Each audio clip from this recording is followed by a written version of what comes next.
Well, hello everyone, and thank you for joining us for today's webinar entitled EZ-Tn5 Transposon Tools, How Can Transposons Accelerate Your Genomics Research? My name is Beth Fry, and I'm a product manager here at Lucigen Corporation, and I'd like to welcome you all today. Thank you for joining us. Before I introduce today's speaker, we have a few brief housekeeping notes. First, please note that all of the participants are on mute and will remain on mute for the remainder of the webinar. We want to make sure that we answer all your questions, but we're asking that you ask those questions via the chat box on the left-hand side of your window. You can ask those questions as we go through the webinar, and our speaker will answer them as we proceed. Also during the webinar, we will be asking some interactive poll questions, which is an opportunity for you to tell us about your experiences with transposons. And I'll be taking over from our speaker to ask those poll questions. And you'll have an opportunity to vote live using your computer mouse, and we'll all see the results. We hope you enjoy the polls. We think they're a fun way to make the webinar a little more interactive for everybody. And also just a note, if you are watching the webinar in full screen mode, you will have to exit full screen mode in order to take part in the polls or to use the chat function. So feel free to watch the content in full screen, but you will have to hit the escape button to exit full screen mode in order to interact with us. So that's all for housekeeping notes, and now I am very pleased to introduce today's speaker.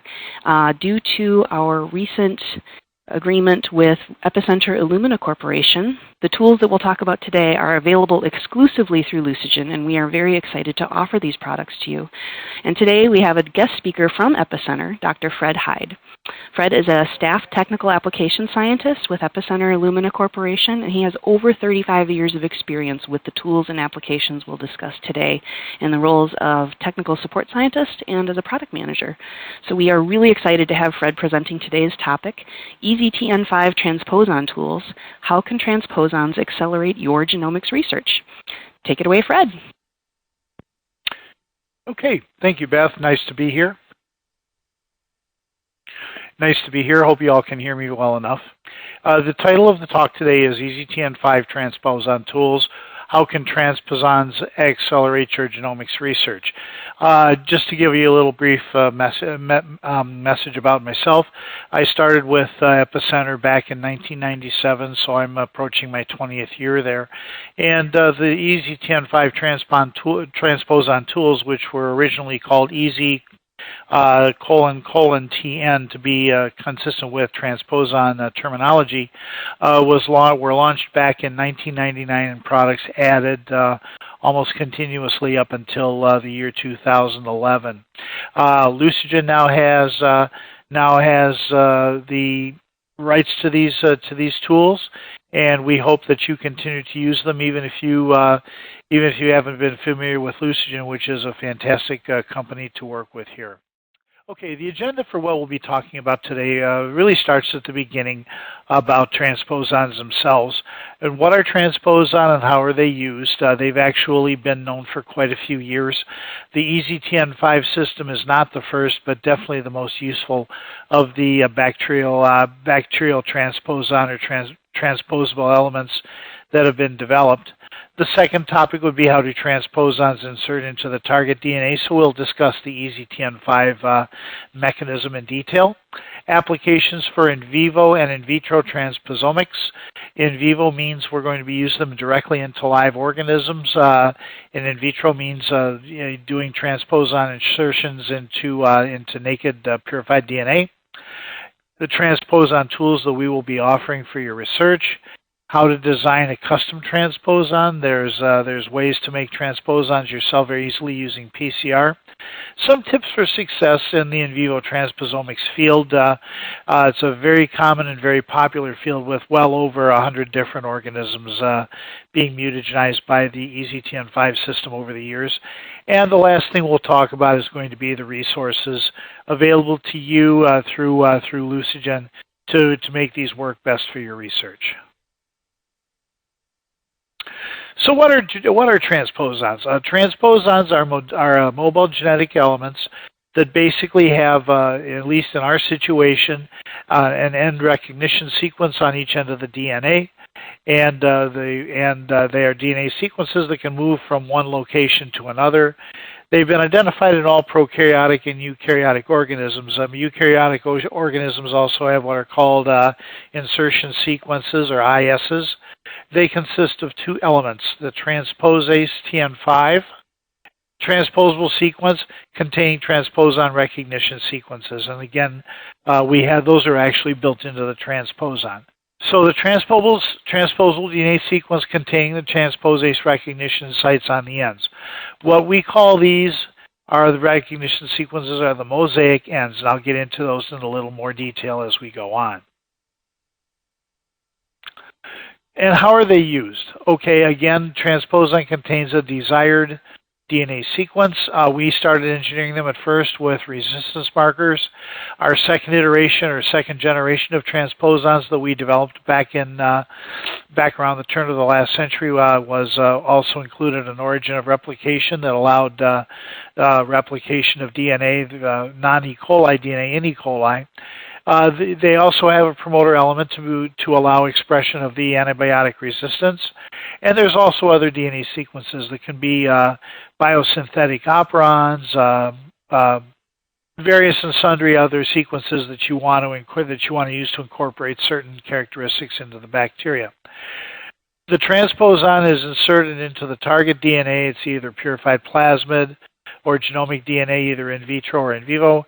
And it's pretty random. There's a slight amount of bias, which I'll get into later, but mostly the system is considered unbiased in terms of gene knockouts and mutagenesis of bacteria. The transposition reaction can be accomplished either in vivo or in vitro, and the diagram on the right kind of gives you an idea of how the system works in a very simple manner. The transposon has the mosaic ends, which are 19 base combinations of the inner ends and outer ends of the Tn5 transposon, and that is the area where the transposase actually binds to the DNA and initially forms a hairpin structure, which allows it to do the integration. The mosaic ends, the length of the transposons can be anywhere up to about 12 kb that we've read with success, and that actually was done in vivo. As the transposase attaches and binds to the target DNA, it cuts the DNA, leaving a 9 base duplication, and inserts into the DNA. The host cell will repair the 9 base single-stranded gap during the insertion. After which point you can do the analysis by either screening for various metabolic functions or for antibiotic resistance or location of your transposon. The transposon is the DNA sequence flanked by the mosaic ends. This is the story of the nomenclature. And again, as we've shown in the past, a transposome consists of the transposon DNA with the mosaic ends on each end, complexed with a transposase enzyme. Now, in our case, the transposase enzyme is a 55 kilodalton protein that we make and purify and sell as a purified product, or as Illumina sells as a purified product. And the transposition terminology is the reaction where the transposon is inserted into the target DNA, either in vivo or in vitro. Transposed DNA is the target DNA itself with a transposon inserted into it. Now, the power of the transposomics function. Transposomics was a term developed by Epicenter back many years ago to describe the tools for using the transposons in vivo and in vitro. On the left, you can see the transposons, the target DNA, in the little oblong box to the left. The resulting insertions are the DNA after the transposon is inserted, to show that it can insert anywhere within a plasmid or in a genomic DNA, and then the function is described on the right. The top transposon has replication of origin, usually with a resistance marker, and in vitro The transposon inserts into a plasmid. It can insert anywhere within the plasmid, including the plasmid backbone as well as the target DNA.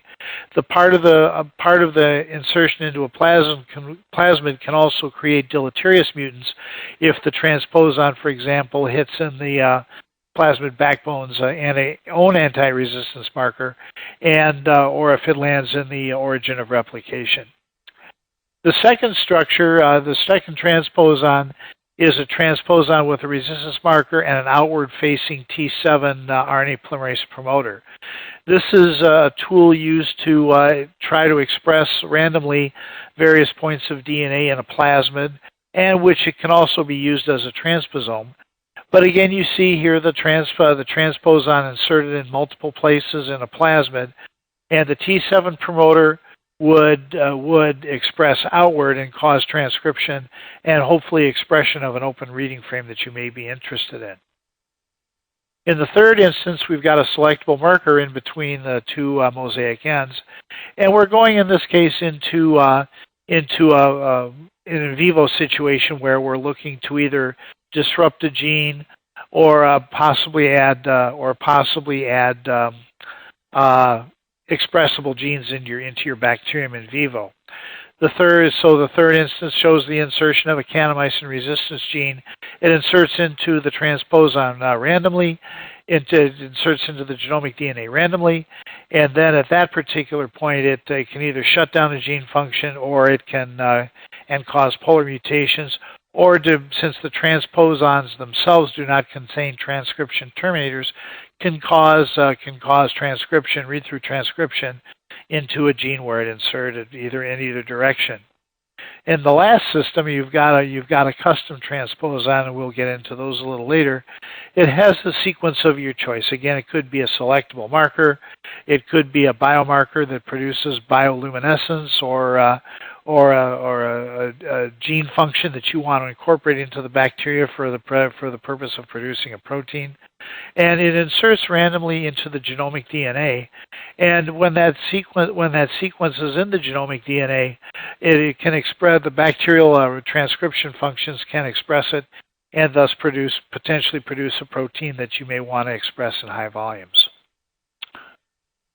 So the EZ-Tn5 transposon system that was developed was engineered for maximum transposase activity.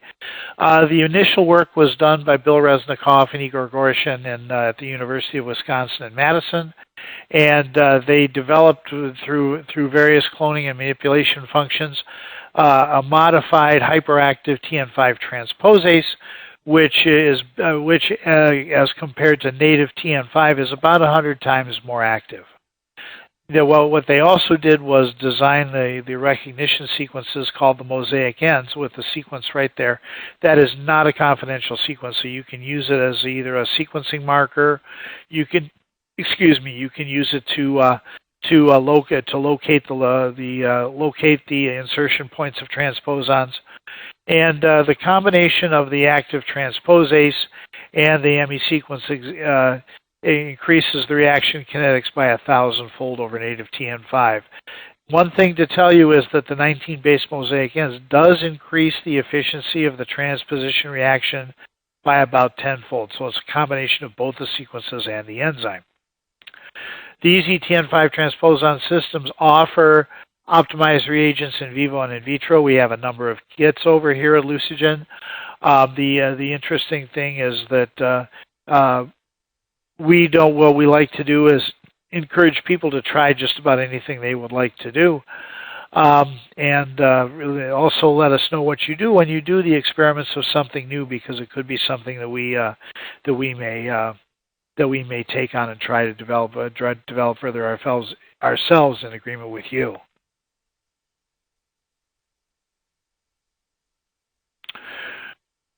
Okay. In the EZ-Tn5 insertions are highly random, as we mentioned previously.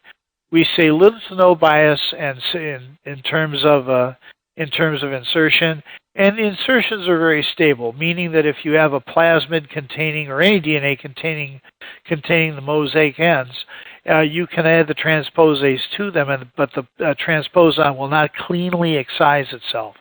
The native Tn5 actually, when it excises, takes little pieces of the target or host DNA along with it, maybe about 50 to 100 bases, and thus also has the possibility of creating deletions and insertions in the target DNA of choice.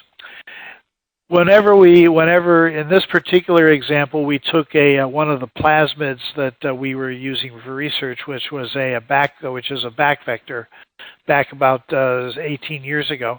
We did the insertion reaction in vitro, and then we sequenced each one of the insertions to see where the transposons actually hit.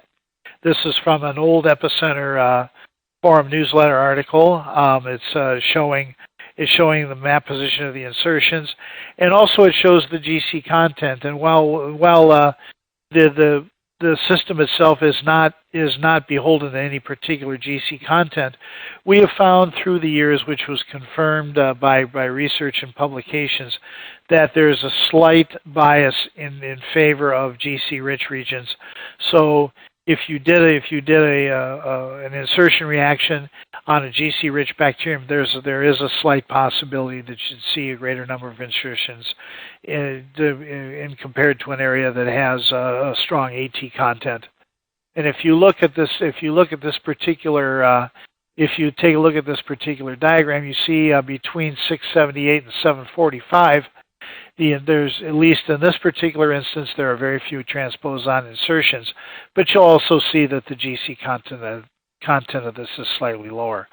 In terms of sequencing, sequencing from the insertion of the transposon, there may be a bit of an issue, but in terms of actually knocking out genes, that really doesn't really affect it that much, because the more transposon insertions you have in your reaction, the more knockouts and the more insertions you have, and thus the more insertions, the better the coverage of the genome that you're working with.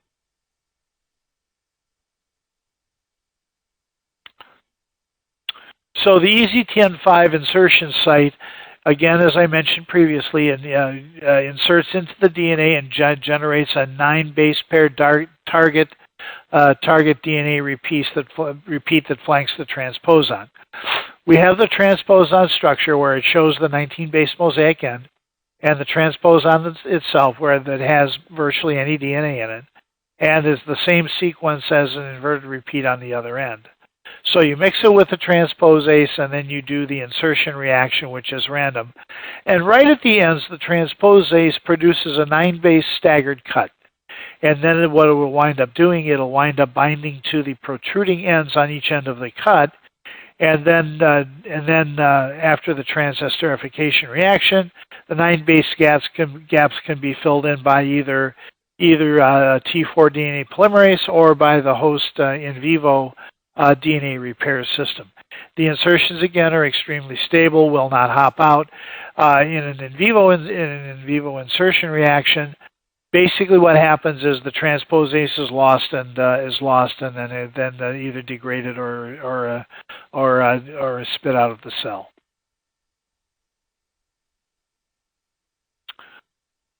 The EZ-Tn5 transposon was the big novelty that we were able to accomplish with this system way back in the beginning. The transposome is a complex of the DNA with the mosaic ends on each end, and then two molecules of the transposase. Transposons are complexes of the transposase and the transposon. The high transposome stability results in direct incorporation into gram-negative or gram-positive, or really any bacteria, as long as you can get the transposon close to the target DNA. As you can see here, what happens is that in the absence of magnesium, we wind up doing just mixing the transposase and the transposon according to the instructions in the manuals, and then the transposome will first form a linear molecule with the transposase molecules on each end, and then over time it actually forms the hairpin structure, which is required for the insertion into the DNA in each strand.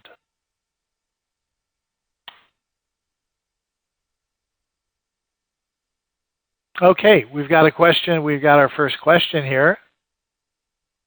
Okay, thanks, Fred. So our first poll question here, we'll bring up the little window so you can see the poll. Again, audience, if you are in full screen, please hit the escape button so that you can interact with us and vote. The question is, which type of transposition reactions are you planning to run? And you can choose all that apply. So if you have multiple types, then you can choose those. So are you doing in vitro? Are you doing in vivo? Are you doing DNA target in cells? Are you doing other types of transposon reactions? Or maybe you don't know yet. Maybe you're just learning about this technology. Looks like a lot of people are here to learn about the different options they have. We have about half of the audience, a little more than that, that are learning today. And then it's a pretty even split between in vivo and in vitro. So, okay, well, we'll go ahead and stop the poll there, show everyone the results, and then we'll close it. Thank you guys for participating in the poll. Back to you, Fred. Okay, Beth, thanks. Okay, so now we've discussed how to use transposons and the transposomes both in vivo and in vitro. Now we're going to go into the applications a little bit further. And really the number of applications that you can use these systems for is really limited only by your imagination. The two that we will discuss here are in vitro transposon tagging with the insertion kits, and in vivo transposome tagging using the transposomes. In the in vitro transposon tagging into plasmids or rare or naked genomic DNA, the things you can do are induction of sequencing primer into clone DNA plasmids. This is more or less an offshoot of an old product that ABI Applied Biosystems introduced in the mid-1990s called Primer Island for developing sequencing priming sites in DNA for big dye Sanger sequencing. Insertional and activation of clone genes. So if you've got a plasmid containing a clone gene and you want to look at the expression and find out where the hotspots in the gene are that can be used to shut down genes if they're not desired. You can introduce E. coli-specific origins of replication into non-E. coli plasmids in a system called Plasmid Rescue. A lot of people use these in plasmids that they wind up doing a mass purification from a metagenomic sample, for example. And what will happen is that it'll insert a marker and a origin of replication, allow it to the plasmid to be propagated in a specific E. coli strain. Or you can use it to insert in the T7 transcription promoters into clone DNA to look at various levels of expression.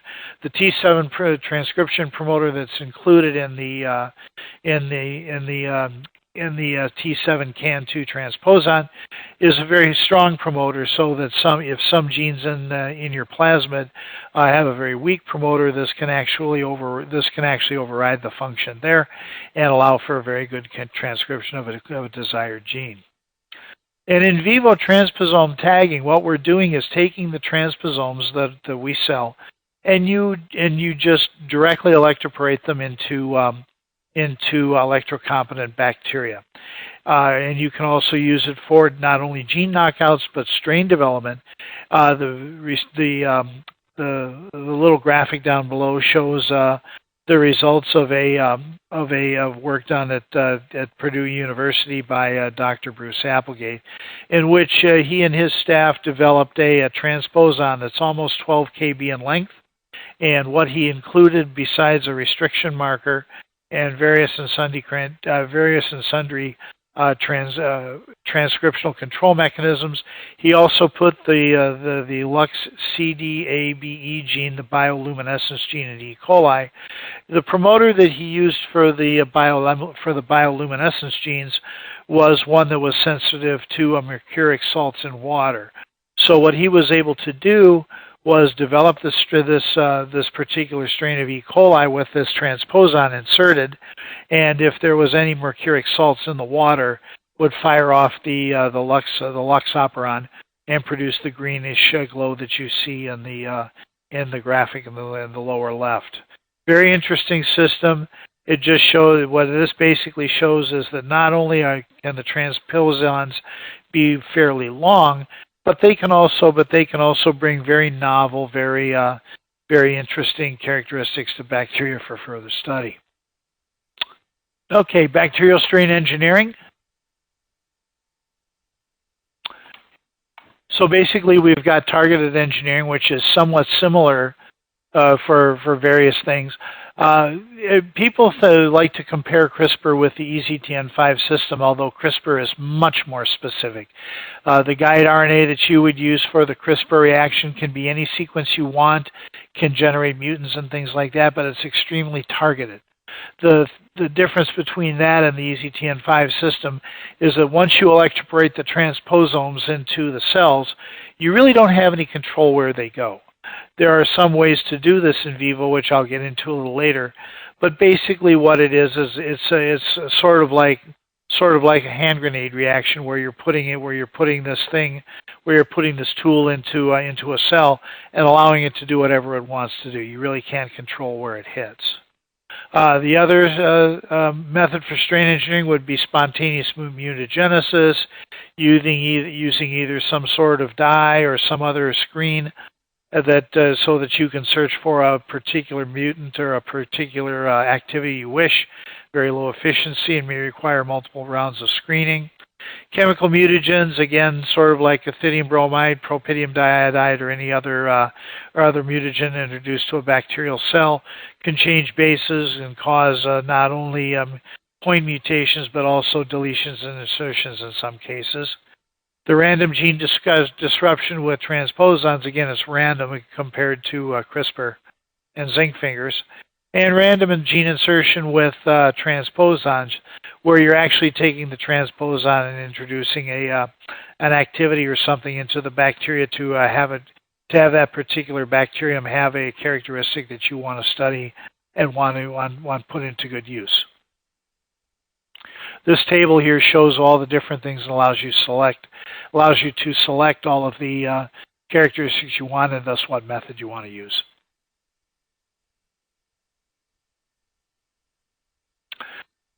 So what we're going to focus on here in this slide, even though it's just a bit busy, since the part on the right is more or less a screening system in which many things can be done, what we're going to talk about is actually inserting the transposome into a bacterium by electroporation. And after you electroporate the transposome into the bacterium, what happens is you do the outgrowth, then you do the selection, then you can map the insertion somewhere by sequencing, and we'll tell you how to do that. You can do it by NGS using any sort of method to do that, including Illumina's Nextera. And in this, we're showing the insertion of an R6K gamma origin of replication with the kanamycin resistance gene. The origin allows you to replicate the non-E. coli DNA in the E. coli, what we call the EC100D strain. The can allows you to select for the mutant so that your background is almost non-existent. Again, about a 3-day protocol, because you have the electroporation and then the selection, which takes about 24 hours, and then the characteristic, and then the mapping of the insertions. And again, many things can be done in order to do that. Again, it could be gene selection, it could be rescuing DNA. By rescue, we mean taking the DNA that's been transposed from the cells, digesting with restriction enzymes, and then recircularizing using DNA and repair and T4 DNA ligase, and then screening for the inserts by antibiotics, and then doing further downstream screening to find out whether the gene you're interested in has been knocked out. Okay, again, bacterial strain engineering with the transposomes to identify the integration site. A lot of different ways to do this. Again, this shows a 3-day protocol where it actually has somewhat of a branch to it. What you want to do if you want to find out is where the transposon actually hit, So what you would do is first take the strain of bacterium before the mutagenesis, and sequence it by NGS. Again, using Nextera on a MySeq works about the best. And then you would be able to then do the insertion reaction, and then do what's called rescue cloning. So at this point, what we're doing is, after we've done the insertion, we digest the genomic DNA after purification with almost any kit you want to use. Cut it with a rare cutter, meaning an 8-base GC-rich restriction enzyme, such as NOT1. You end repair and you circularize the DNA, and then you transfer that by electroporation into the EC-100D strain, which again Lucigen has in its inventory now. And then what you do is plate the circularized DNA after transformation onto a selective plate. Only the DNA where the transposon has been inserted will replicate, because it has the origin of replication, and it also has the kanamycin resistance gene. So all the untransposed DNA, while it may go into the cell, will be lost. After you isolate the plasmid DNA from the end repair ligation and rescue, you would take that DNA and sequence it generally by Sanger sequencing on an ABI machine. The R6K gamma origin CAN2 transposon actually has sequencing priming sites for Sanger sequencing on each end to allow you to sequence, I think it's about 500 to 1,000 bases outside, using the transposon DNA as the priming site to find out exactly where the transposon inserted. Then the data that you have from the Sanger sequencing, you can actually map that to the DNA. You can map that to the DNA data that you got from the NGS analysis.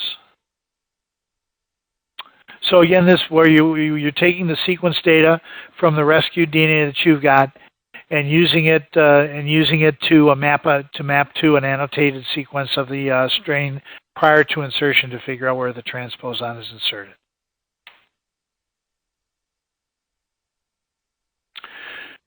Now, one of the things that people like to do is a lot of metagenomic applications.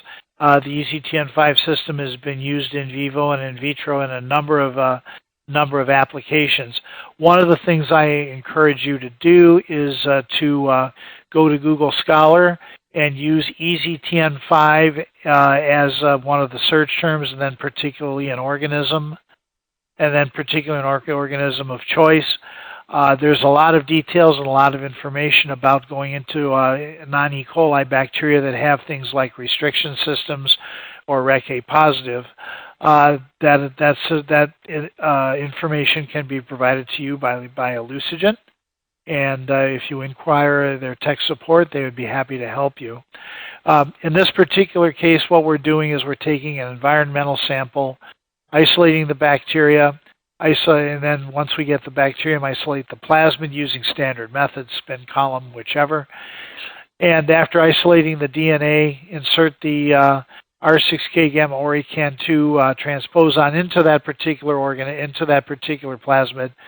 And again, that transposon inserts randomly, and then you've rescued. Then you plate these transposed plasmids in an E. coli host in the rescue, and then you can sequence and also see where exactly the transposon hit, as I mentioned previously.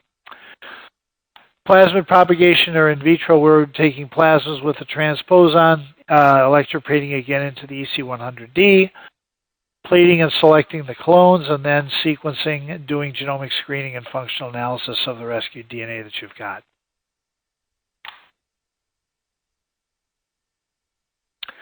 Screening for essential genes using random gene knockouts. Again, taking the whole genome sequencing and looking at the sequences you have in your sample. Transposon mutagenesis of the bacterium in the bacterium, and again, Lucigen has information they can provide you with that. You take them you plate and select the surviving clones for the transposition for kanamycin resistance, and then sequence to find out where the transposon. And then you compare the sequence data here to find out where it landed. Then you can map the insertion events, identify genes not represented in the genomic library, excuse me, and these genes are likely to be essential or advantageous.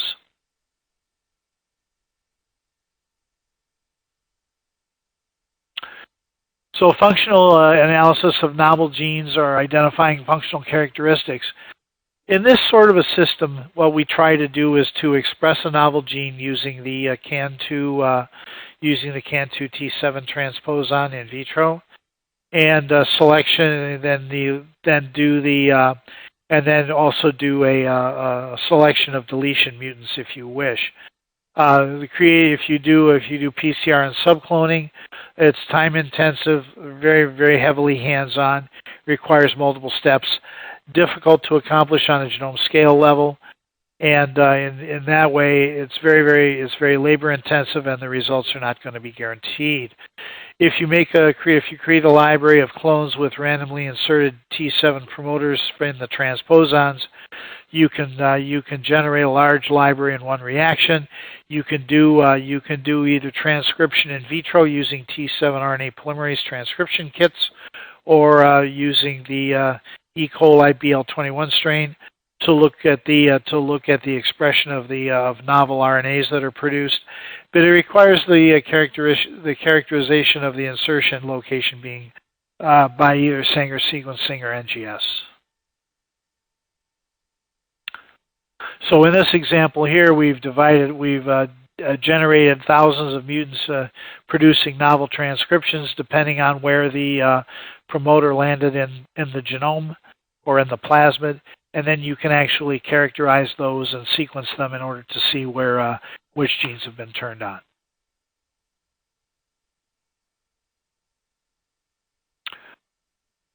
Then for gene expression applications, we can mutagenize clone targets, analyze expression, much like we showed before, taking a transposon with the T7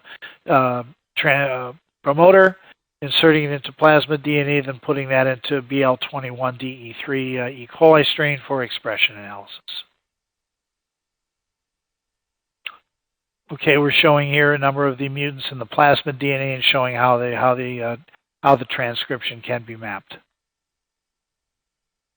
And you can do the sequencing either through plasmid isolation and standard sequencing, or there's other methods that we can tell too. Now we have another question for the applications that Beth will go over. Okay, thanks, Fred. And thanks, audience. We hope that you are excited to take part in our next poll here. So the question is, in which applications are you using or planning to use transposon tools, if you know yet? So are you doing some strain engineering, some metagenomics? Are you looking at knockout libraries? Maybe you're doing some functional genomics.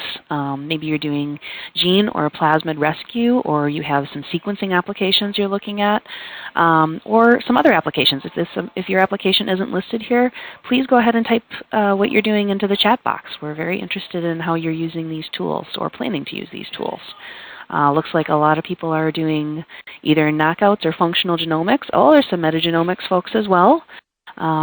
Looks like there's a broad range of applications out there that people are using at this point. Okay.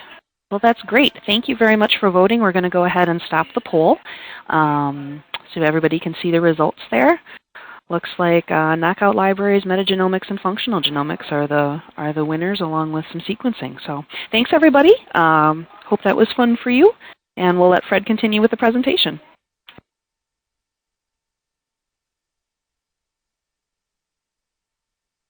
Okay, thanks, Beth. And now we'll go into a slightly different topic, in EZ-Tn5 transposons for in vivo use. Note that whenever we're doing the in vitro insertion work that we've presented thus far, it's usually using the in vitro insertion kits, of which there are three or four.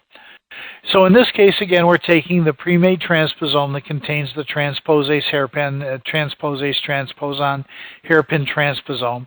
You're electroporating it into the cells of choice. and you're generating insertion clones as the transposome inserts randomly into the chromosome or even the plasmids, depending on the copy number of the plasmid. So you're developing these insertion clones, and you've got the random insertion of into the genomic DNA, with the red meaning the transposon.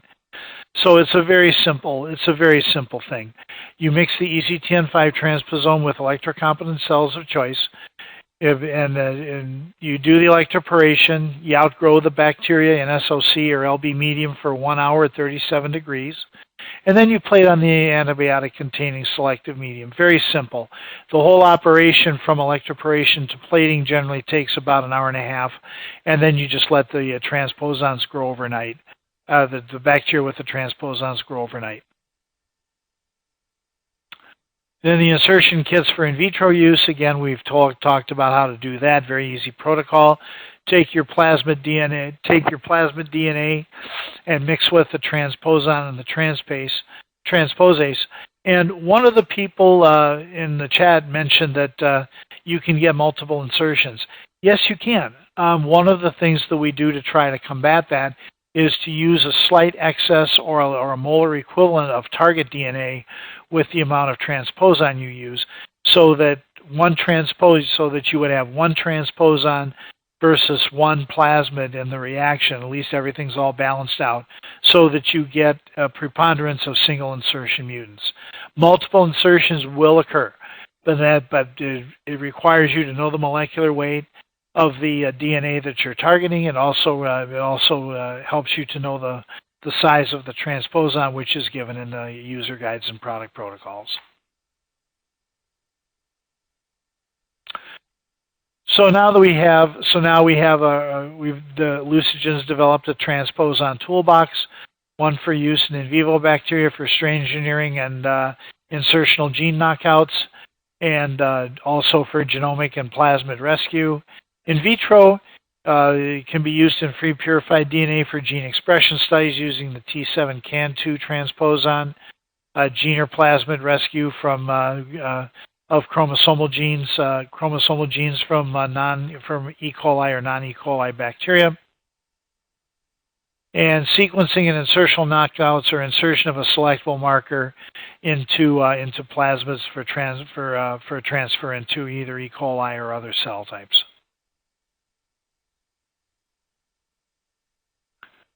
You can customize your transposon very easily. We had developed a method using a plasmid-based system about 15, 20 years ago. Lucigen did not pick that up, but developing a PCR system is a lot easier to work with, and actually much simpler as long as the PCR is optimized. What you're doing here is developing a gene-specific primer on one end of the gene and at the other end of the gene. What's required to make it into a transposon is this little 5' flag that you have off here. That would contain the 19 base mosaic end, while the 3' end of the PCR primers would have the sequences that are specific for the DNA you're interested in. You do the PCR amplification, purify using standard methods, either by a spin column or using exonuclease 1. You mix with the transposase to make a transposome, or you mix with the target DNA and transposons to do in vitro. Again, the example that I gave previously with the Lux CDABE gene is 12 kilobases. There have been claims of larger transposons used that we've heard about. These have not been published, and also some of the longer piggyback sort of applications, and that information would be available from Lucigen as well. Has been shown to be functional, but again, it was never proven that these very long transposons ever inserted into the chromosomal DNA.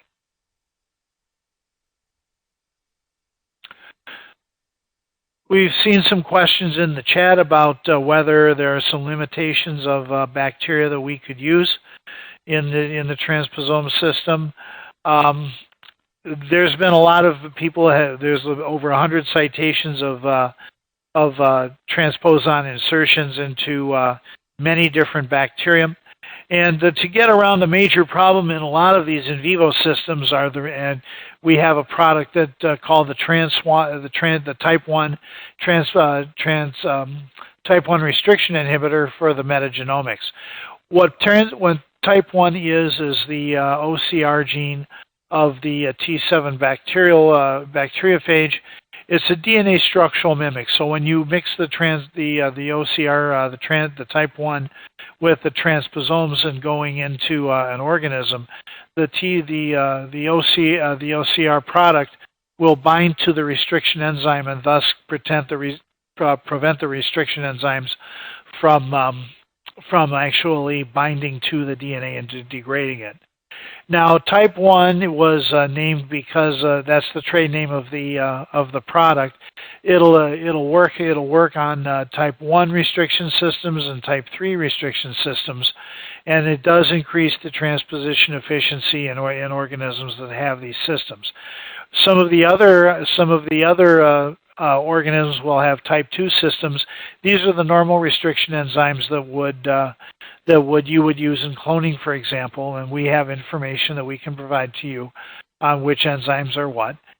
And also we have a test that in one of these other documents that we can provide you how to find out whether an organism has restriction enzymes or not. But basically, the type 1, while it's not a guarantee that you're going to get a number of transposition mutants in a wild type bacterium, it allows you the last best chance to get in order to get some mutants in organisms that are pretty heavily protected. Some examples of these would be any one of the Pseudomonas, some of the enteric bactism, the Salmonella bacterium, and the Enterobacteriaceae, and Haemophilus influenza.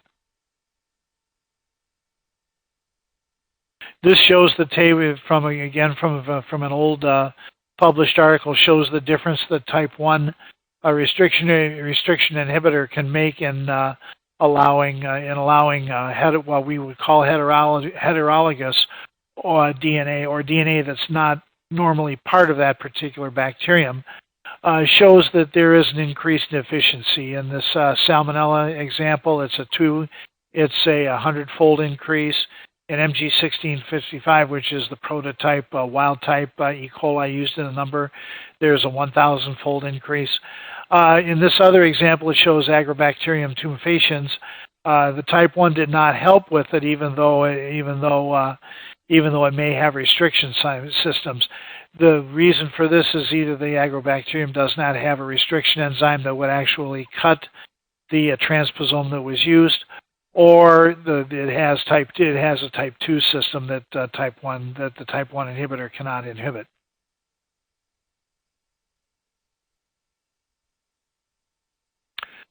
Okay, I'm going to turn it over to Beth for the last question. Okay, and the last question we have today is what type of target organisms are you working with? So if you're working with gram-negative or gram-positive bacteria, virus, maybe you have some environmental samples and you don't know exactly what's in there, or if you're working with some other organisms, we'd like to know what those are. So please go ahead and vote, audience. This is our last poll today, last chance to take part in these polls. Looks like a lot of people are doing gram-negative bacteria, and some potential metagenomics folks out there with heterogeneous environmental samples. Okay, again, a nice variety of different things. And somebody doing other, so that's interesting. And a couple people doing don't know exactly what organism yet. All right, well, thank you everyone for voting. We'll go ahead and stop the poll again. There are your results. Again, mostly gram-negative bacteria in our audience today. Thank you, everyone. That's the last poll. We'll turn it over to Fred and let him finish out the webinar. Okay, Beth. Thanks much. Okay, there's a lot of things that can be done, obviously, with the EZ-Tn5 system, but in this particular instance, I thought it would be wise to tell of some tips for success in using the in vivo system. Ensure the antibiotic resistance markers and promoters in your transposon are functional in your organism of interest. The gram-negative organism desires that we saw in the last poll, generally, even though the antibiotic resistance markers in the ready-to-go transposon tools do express well in many different bacteria, it's always best to do, number one, see whether or not the transposon would express, and number two, make sure that the organism is not already resistant to the resistance gene in the transposon. You have to do a minimum inhibitory concentration test to see what the best concentration of antibiotic to use would be. If it's resistance to our available selection markers, you can design your own transposon using PCR, using a marker of choice. We've seen a lot of people using ampicillin, chloramphenicol, spectinomycin. The possibilities seem to be endless. Using the type 1 to inhibit the transposon degradation by endogenous restriction systems, and optimizing the electroporation conditions using plasmid DNA to figure out what the baseline electroporation efficiency is. And we've provided, while we have provided some starting conditions to use for the electroporation, in many cases, smaller amounts of bacteria, different voltages, and different cuvettes can be used. And also recovering the cells immediately after electroporation is essential because you don't want to leave the organisms in such a way that they can't proliferate and multiply so they can recover from the electroporation.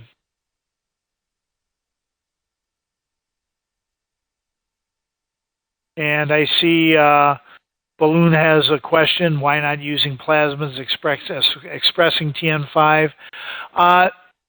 That would be a native Tn5 system. The problem is that if you try to put a Tn5 expression gene in there, when you put the transposon in there, the Tn5 transposase gene will be constitutively expressed.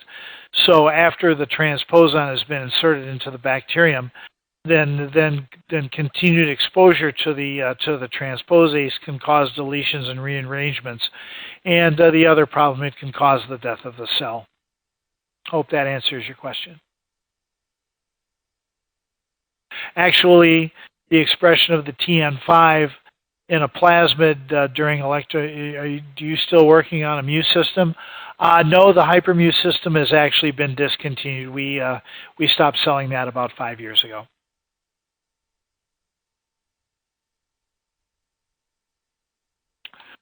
Again, using high efficiency electrocompetent cell preparations, and we suggest using at least 10 to the 6th CFU per microgram efficiency.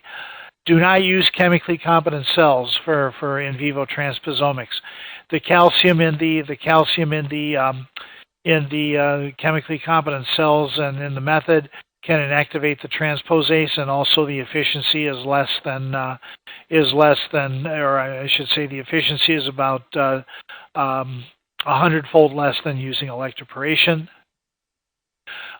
You can screen multiple colonies. If your desired gene is not represented in the final transpose library, successful insertion may have created either a lethal mutation. The one other thing is that you have to realize that the EZ-Tn5 is random, so it's a crapshoot a lot of the time. Normally, if people haven't gotten the mutation they've desired, normally what I've been telling people over the years is that keep doing the reactions, because either A, the transposon did not hit that DNA, again, to reiterate up above, that the mutation that you look for is deleterious, or 3, you just under random chance did not hit the gene of interest. And there's a control that we always express, that we always tell people to use to see if their custom transposon or any transposome works. It's the TransferMax EC100 electrocompetent E. coli, which has an efficiency actually of greater than 10 to the 9th CFUs per microgram. Actually, it's a little bit higher than that. And Jonathan asks, what is the fidelity of the system as many undesired mutations are induced point mutations. There's no real fidelity to this because it's very random, John. In many cases, sometimes you'll get it, sometimes you won't. There is no real sense of fidelity doing the transposon insertion just because it is so random.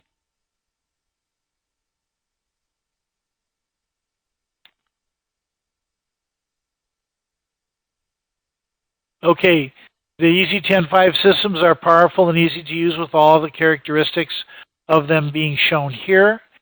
A large payload can be done. For Olga, no, it's not a problem. It shouldn't be a problem. There's a slight G bias, but don't really worry about it for doing mutation knockouts.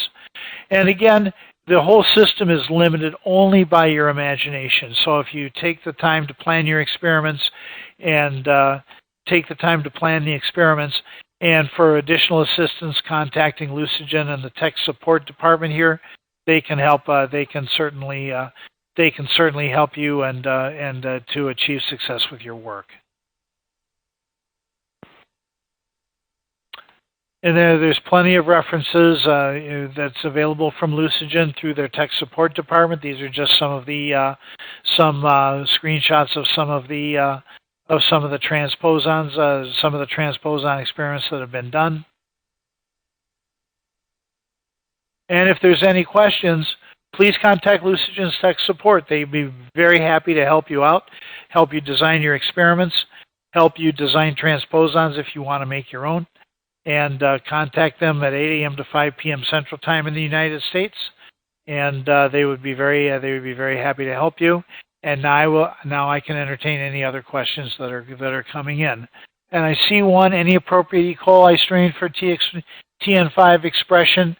Tn5 gene is generally expressed in a BL21 strain through a recombinant T7 system. Unfortunately, the actual production of the Tn5 transposase is patented by Epicenter and Illumina, and Lucigen is the sole licensee for doing that. But they can definitely help you, and the transposase itself, the standalone transposase, is available from Lucigen for sale. Thank you very much to everybody for listening, and hope you enjoyed it. If you have any questions, contact Lucigen support, and they'll be very glad to help you. Thank you, Fred. That is about all the time we have for today, so I will thank our speaker, Fred Hyde, and thank all the members of our audience. And if you do have additional questions, please, like Fred said, contact our tech support at the address on your screen. And please note we will post both the webinar recording and a copy of the webinar slides on our website in a few days, so keep an eye out for that. You'll receive a link in your email inbox for that. So thanks again to everyone for joining us. Thank you, Fred. And we will go ahead and close the webinar out. Thank you, everyone.